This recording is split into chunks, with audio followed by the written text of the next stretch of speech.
it's time to introduce to another great project, Horde Exchange. Radek, nice to have you here. Nice to meet you. Could you tell us more about what is Horde Exchange? So, Horde Exchange is a project which tries to fill the gap between game industry, I mean regular games, no blockchain gaming, and blockchain space. So we are focused mainly on implementing tools for game developers to easily integrate with the blockchain space. But also we implement a marketplace which allows game developers, when they will already have their in-game items on blockchain, and this marketplace will allow to easily exchange and exchange the in-game items on the market, basically. So right. On the block. So when you say Horde Exchange, you don't really mean that you're an exchange like Binance, etc., but you're more focused on gaming. Right? Yeah, exactly. That was our that's our route when we started the project. So we want to, because basically the game industry is very I would say conservative. Oh, tell me about it. Yeah. So they don't really like to provide the new technology in their industry. I'm not talking about the new technology regarding, for example, graphic cards, because they always do it. So they just want to use the newest chipsets and the newest technology regarding the hardware. But they are very conservative when they are looking at the blockchain. So I think that there is a couple of problems regarding that. But basically, Horde is focused on, I would say, promoting the blockchain technology in gaming industry, because we believe that the real mass adoption of blockchain in gaming industry, it will be basically the mass adoption of blockchain in general, because gaming industry is huge. But of course, this mass adoption in gaming industry will change the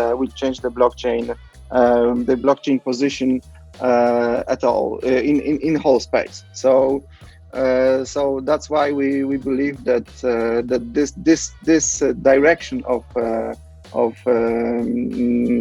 integrating blockchain in this technology is something which is very natural for us, and it should be done very soon.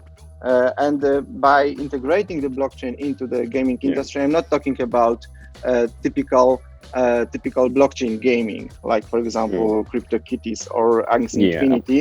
You can barely call it gaming. Yeah, but exactly. But these games are, of course, very interesting and very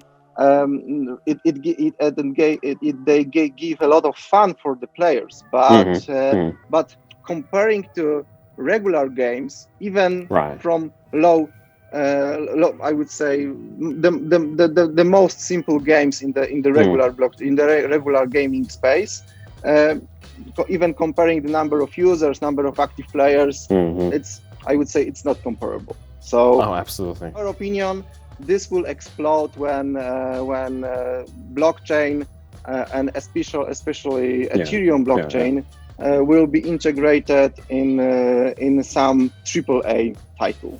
So and we would like to make it possible as soon as possible. Yeah. So basically, if I understood you correctly, so three things. One, you guys understood that the gaming industry and crypto and blockchain in general will only see mass adoption when we adopt them into AAA real gaming, so to speak. Yeah, exactly. So maybe not the whole blockchain, but that's the one way where which will make the real adoption in real people. Yeah. So not, of course, there are a couple of different industries which also can make the same, that the blockchain will be, and Ethereum will be known for absolutely everybody in the world. For example, for 1,000 million people in the world. So that when you will be asking people on the street, what's blockchain? I have no idea. And do you know Bitcoin? Okay, I know that Bitcoin is some electronic money, and they absolutely have no idea. But the next time, in the future, in our opinion, when you will be asked, hey, have you heard about blockchain? Yes, of course. This is the technology which allows which allows a lot of players, for example, if we are talking about gaming industry, that they really own their items, that their items are not in-game items, that their items are not now only owned by the game developer studio, but by the real players and by the real people in the end.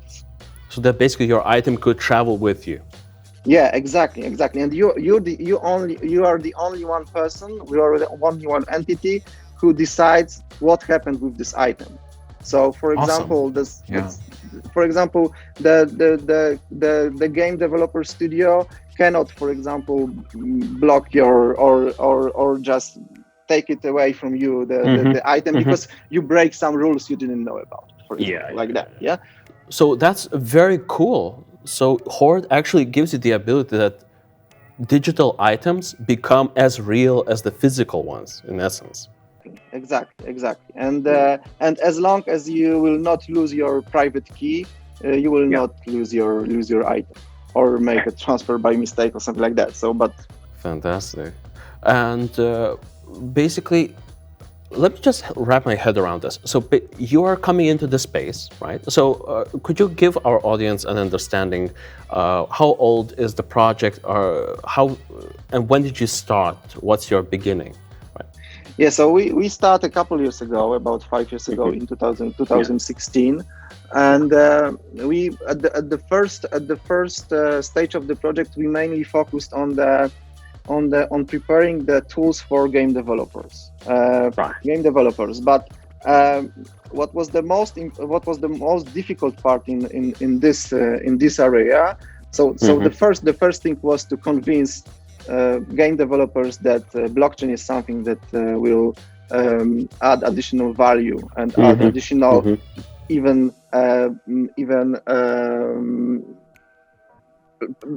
gaming level to their game. I mean,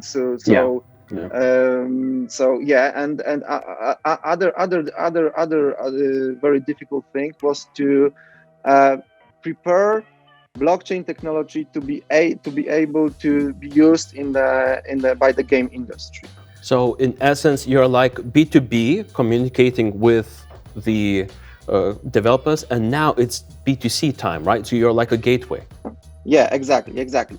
So and now we are focused mainly on preparing this marketplace for the end users, for the players, and where they will be able to exchange, to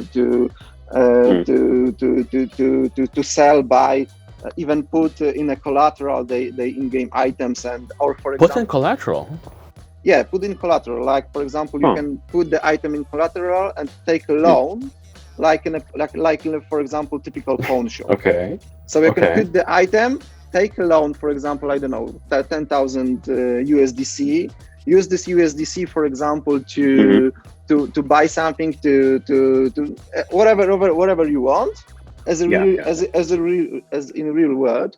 And after, for example, a couple of days, of week or months, you will have to repay the loan, of course, with additional fee for the lender. And the item is again going back again to you, but if you will not pay that, so the item is going to the lender, and you will not have the item any longer. Cool. So digital objects can be lended out just like physical ones.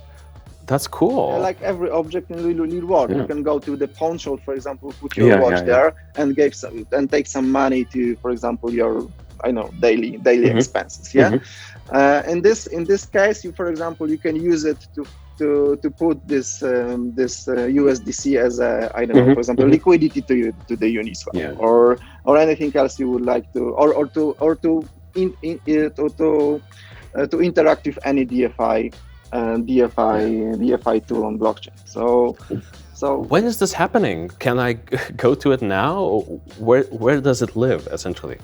Yeah, so Horde Market runs now on Horde.market website, and you can just, for example, if you have one of supported item, like for example CryptoKitty, like for example ENS domain name, or anything else, anything it's integrated with at the moment with our market, you can just deposit there and ask for offers, ask lenders for the offers for this item. Yeah, and you can see that the lenders are sending the offers, and you can choose, for example, one which is best for you, and run the transaction, execute the transaction. So start basically the loan.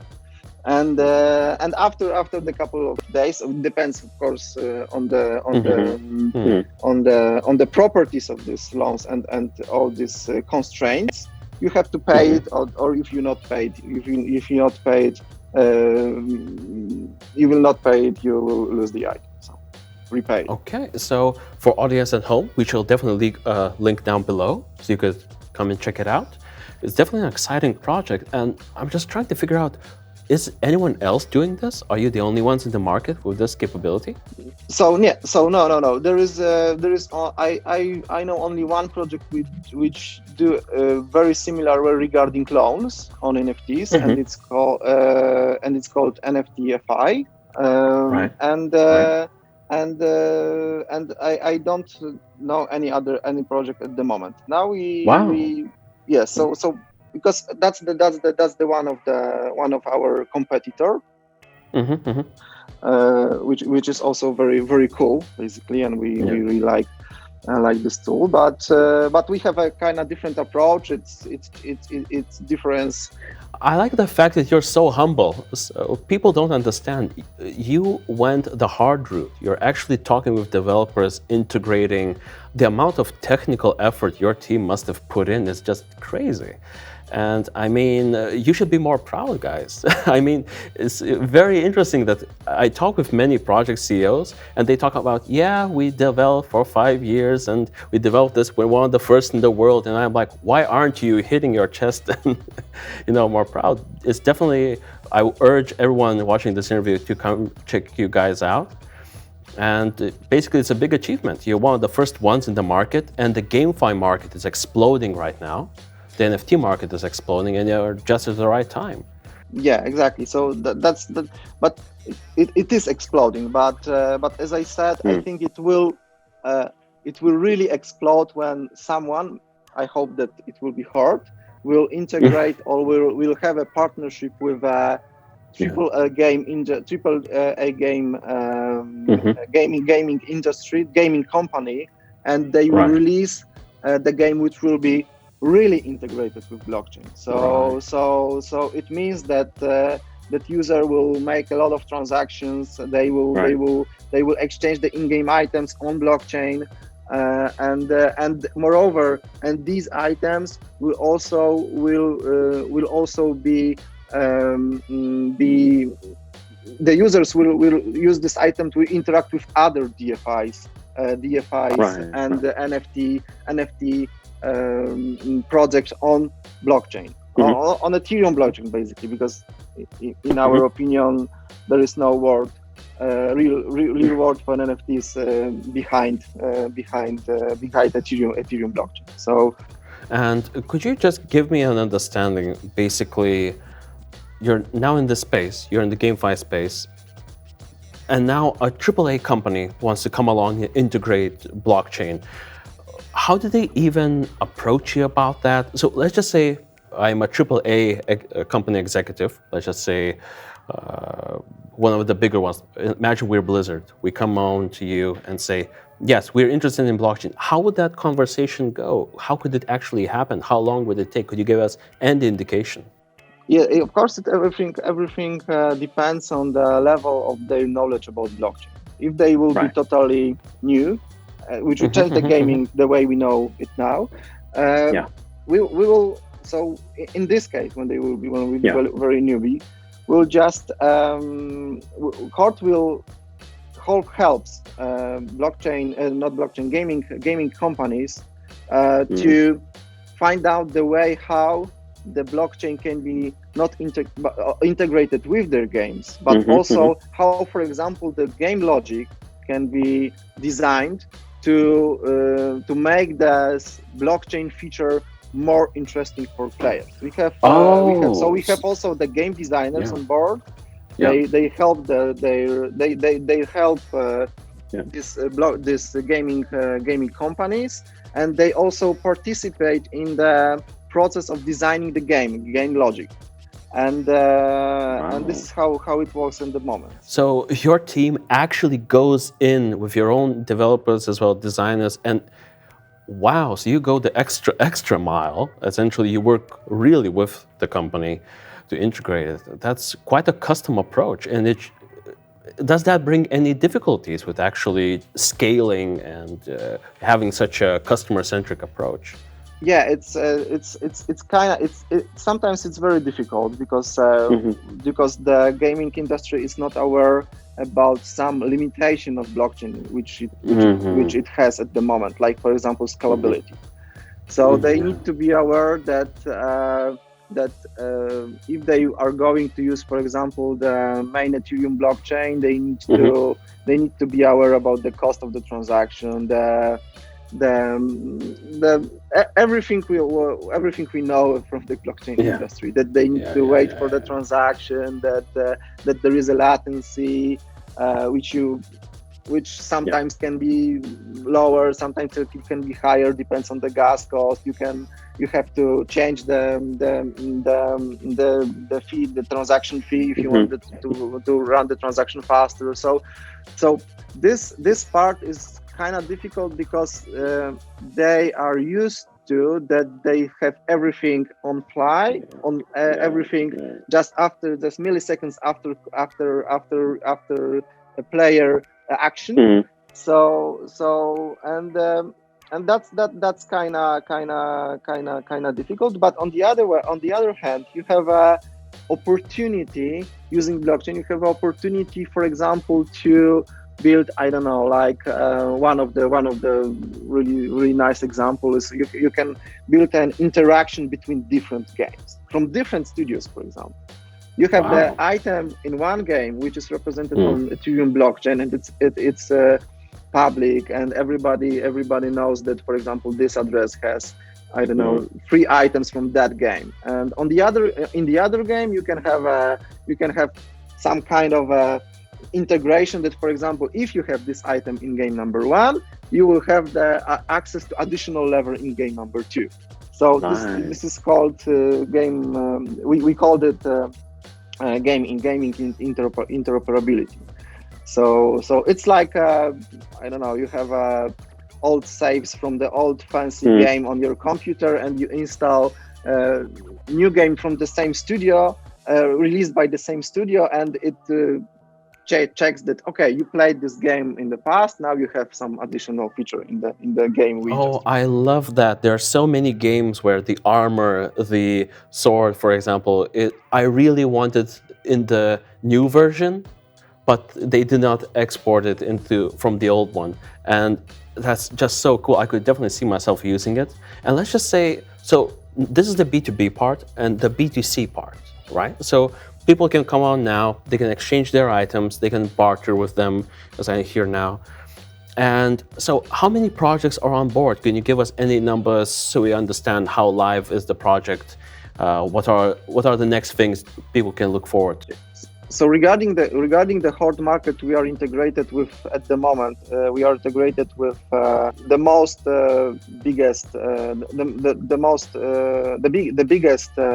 games, blockchain games on the blockchain games and NFT project basically on Ethereum blockchain. But as a part of the roadmap for the next year, we have a plan to integrate and to participate in a game development process for about 2 or 3 games. I cannot say anything more about it at the moment, but of course, in our company group, which we are part of it, friend company group, we have a couple of also also very interesting companies and projects strictly from the game industry. They cooperate us. We are located in Poland, but and it means that we have the very good access to the whole gaming industry in Poland, which is quite big. Maybe not to so say big, the least, for example, but like in Denmark, or for example, which like in Denmark or US, but this is quite big. We have a lot of really good game development companies and game development studios, and a couple of them are in a group of the companies where Horde also is a member of. Oh, so basically we can really look forward that this will actually happen because they're part of the family, so to speak, and they will definitely integrate it. Yeah. That is, as a fan of gaming, I cannot wait to actually hear more. So this year, 3 projects, right? So we can hear a little bit more about them during the year. Next year, 2-3 games. We are thinking about 2-3 games at the moment. That's our plan. This year we are going to run additional functionalities on our marketplace. So one of it, which will be run very, very soon. So in September, so this month, is functionality called Build, and this is related to composable NFTs and this kind of this standard of NFT token. Okay, could you just give us a rundown? So what will be able to do? So for example, our users of our platform will be able to compose their own NFT, which is a bucket for a different NFTs and ERC20s. So you can, for example, build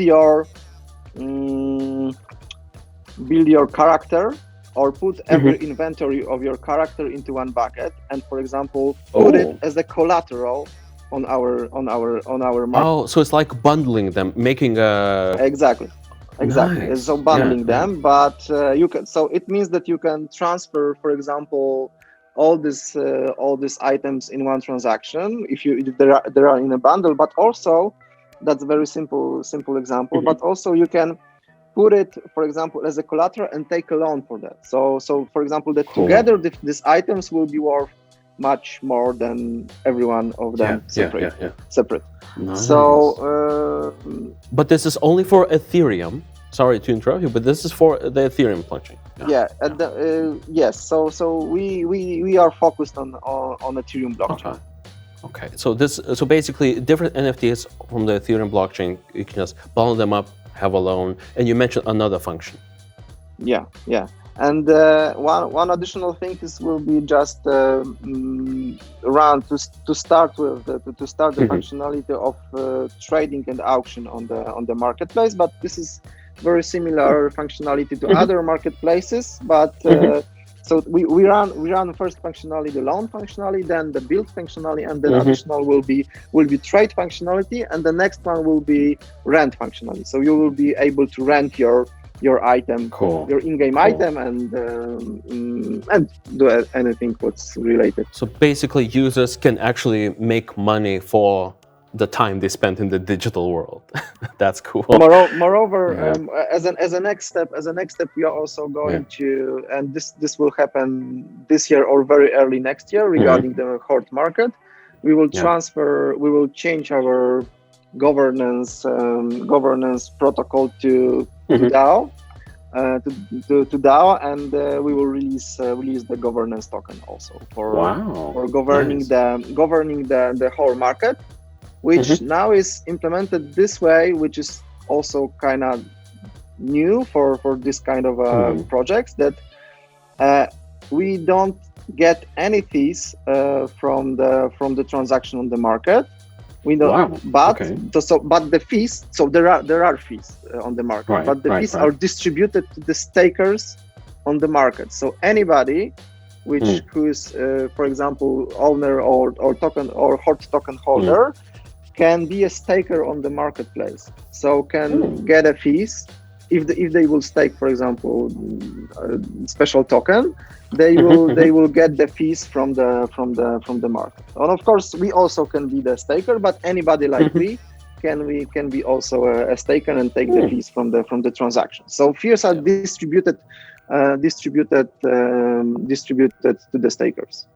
That's actually very smart because it allows the buying transaction fees to be non-existent. It's basically the more you stake, the stronger the whole project is. Okay, that's actually very smart for simple users, B2C users.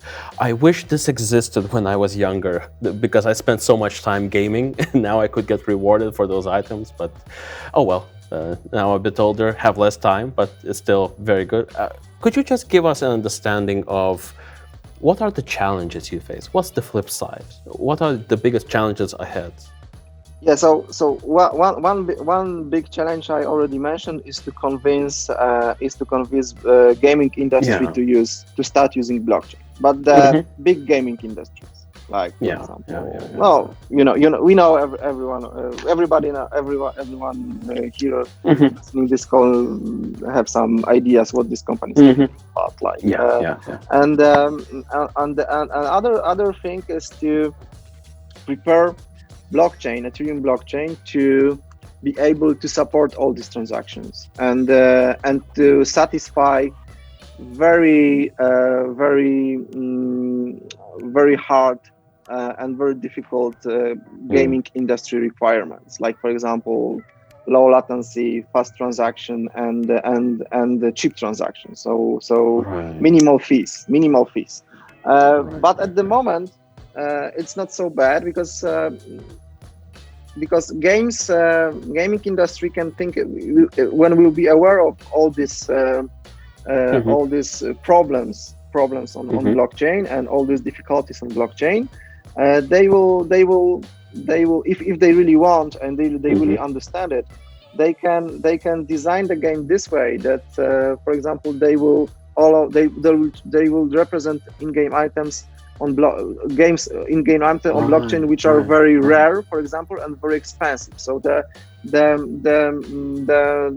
problem of the high fee will not be so real for most. So the more game developers and blockchain developers work together, the more they understand each space, they can actually work in synergy. Okay, that makes absolute sense. So this has been a lovely conversation.